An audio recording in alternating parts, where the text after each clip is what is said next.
Okay. In this video, I'll be talking about internal forces and shear, moment, and normal forces inside of a beam. So these are the three types of forces or moments that can be within a single beam. So when you think about a beam or just a piece of a solid object, if you were to try to bend it or push on it, like squeeze it together or move different parts of it, there's actually different forces within that beam that it would want to bend the whole middle down, or it might look like an arc, or that each piece kind of would be really pushing into each other, or they'd want to go into each other, or that one piece, maybe like an earthquake or something, like one piece would want to go down and the other piece would want to go up. Those are just the different types of forces that can be acting on a beam as it's moving. And each of these three instances have their own association with a moment, a normal, or a shear force. So a moment is this first instance where the entire beam in the middle is bent.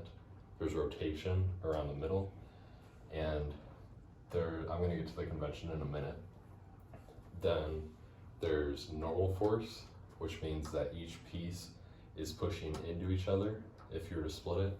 So kind of the same as what we think about usually for normal force anyways. It's coming out of the piece perpendicular to the surface. That would be this instance.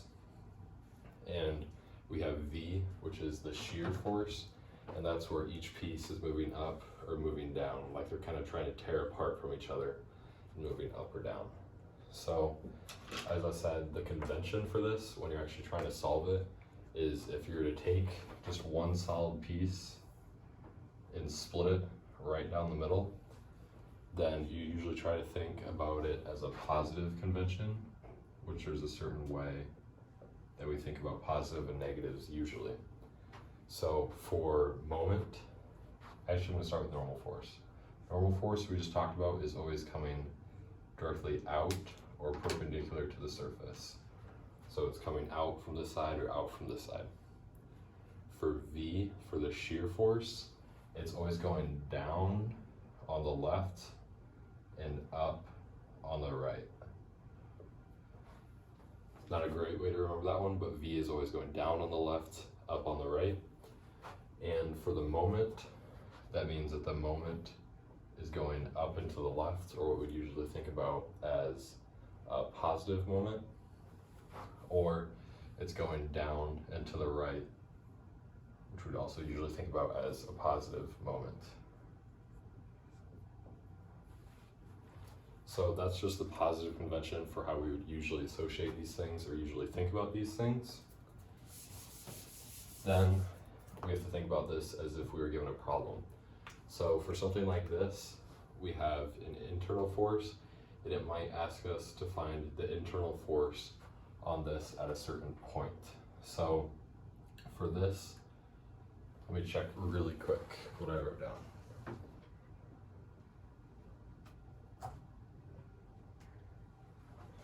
Yep, I had this distance at 1 for my point that I'm looking to find my internal forces around. So the very first thing you want to do when you were given any type of diagram like this, in any instance, whether you're looking for internal forces, any type of moment or force, or any type of system, you want to first solve for global equilibrium.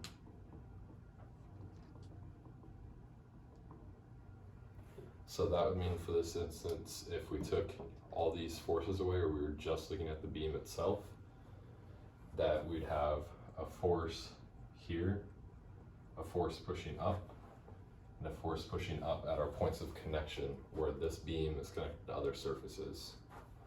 Then how we'd actually find those values is we look at the other forces that are acting on it then, because this whole beam has to be static where it's not moving. There's no moments after we look at the sum of the system. So if we took, what I see here is if I took the moments at this point, then that would eliminate 2 of my unknowns and then I only have 1 unknown, and I can easily solve for that.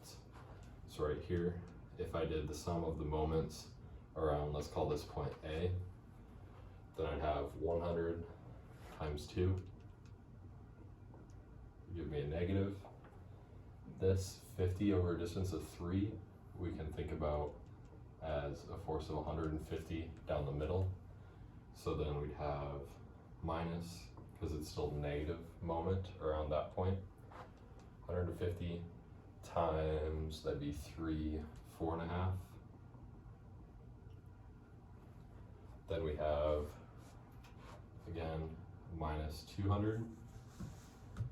And then we have plus this force at, what is this? 4, 7, 8, 9.5.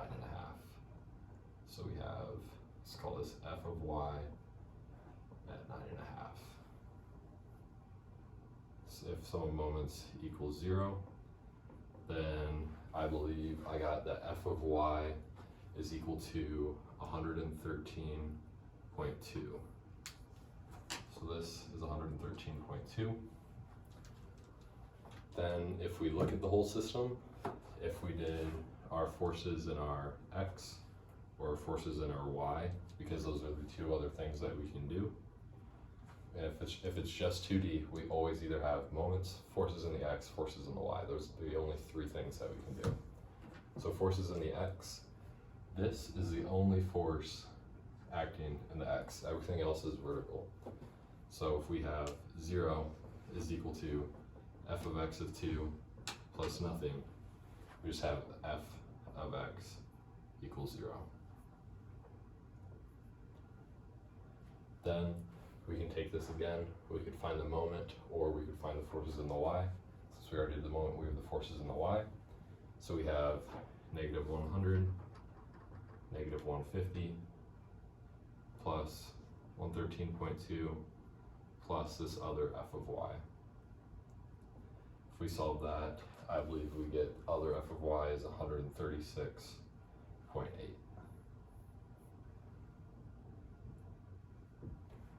That would be solving just for our global equilibrium.